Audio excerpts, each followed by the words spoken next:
William Lippert Sr., my grandfather, was a 1900 baby, a first-generation German immigrant. Who was a heck of a guy. He was a very smart, hard-working guy. Got a job as a 18, 19-year-old as a tile helper. Progressed through that career and became a truly gifted craftsman. And at the age of 48 or 49, he said, well, I'll start my own business. The reason he did that is because the company he worked for would not give an apprenticeship to my oldest brother, Bill. So Dad went into business for himself. He just went out and found some jobs to do. The quality of the work that continues to exist today started with him. And with still, 8 kids and still 4 under roof, he just like, I'm going to figure this out on my own. That's pretty cool.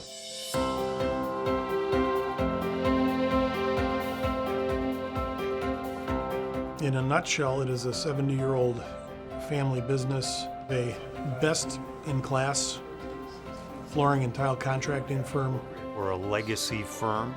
If we look backward to the founding, from the kitchen table to where we're sitting today, is a remarkable accomplishment. I was one of the 4 sons that got involved in the business as we came of age. It's interesting because there was a feeling like you were compelled, you had to do this. I think early on I figured, this is where I'm going to work till I retire, and it was great. I knew we would grow the business because we had to feed 4 families. My first memories would go back to where we originally lived on Call Avenue because the business was working out of the house there. The tile was in the garage and all the family were there.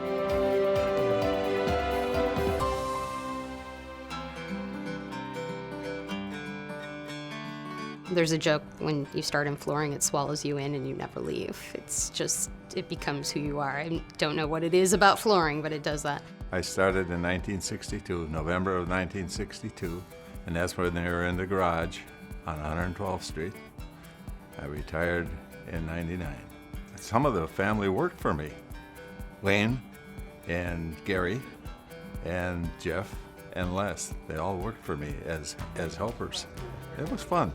I started out as a tile setter's helper, and I wasn't very good at that. So they made me a truck driver, and I wasn't very good at that.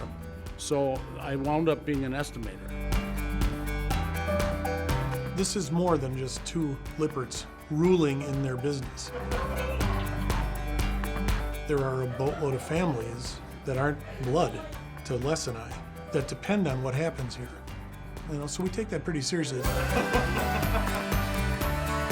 We are a business family, and it's important because that's who we are.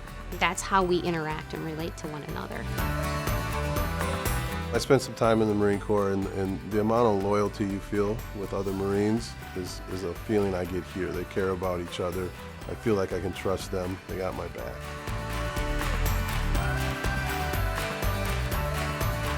I'm excited to go to work every day. And everybody here, they truly care about the future and the success of everyone who works here. And that's rare. I have never found that before. When the bantering starts here and you start kind of razzing one another, that's when you know you fit in. And I've seen people who go through that experience, and you have that moment of, yep, you're one of us now.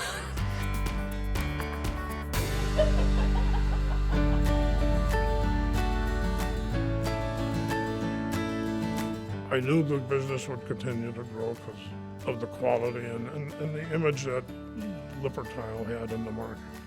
I see Les and Jeff, they have a vision further than we had a vision at the time, which is great.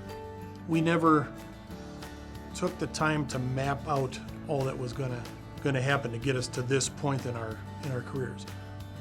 We just showed up and worked hard and tried to be better than we were yesterday.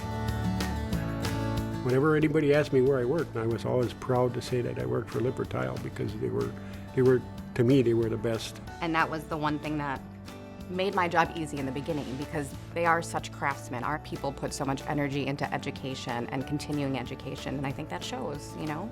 I had an established career, a very successful sales career. Starting over wasn't attractive. But when I did my research and heard what clients said about Lippert, it's easy to sell it. Our quality of work sell themselves. They have evolved with the times by expanding beyond just ceramic tile, which was the original business, to all kinds of flooring and all kinds of products. So, you know, they're making sure they're relevant. You want to do your best for them. You know, they'll do the best for you, and you do the best for them. And it works out good. On the outside. Ask for a trim. That ain't not a word.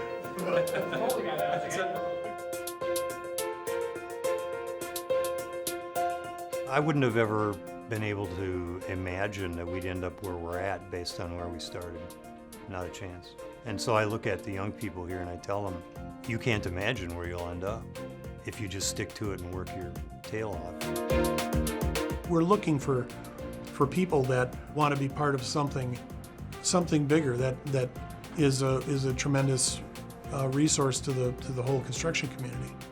In order to be relevant tomorrow, you have to know what's coming tomorrow and the day after.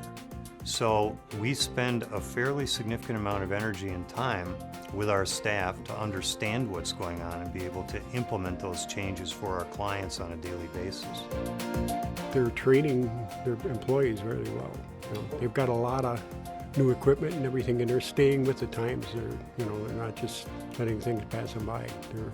They've always been that way, though. They've always been ahead of the times, I think.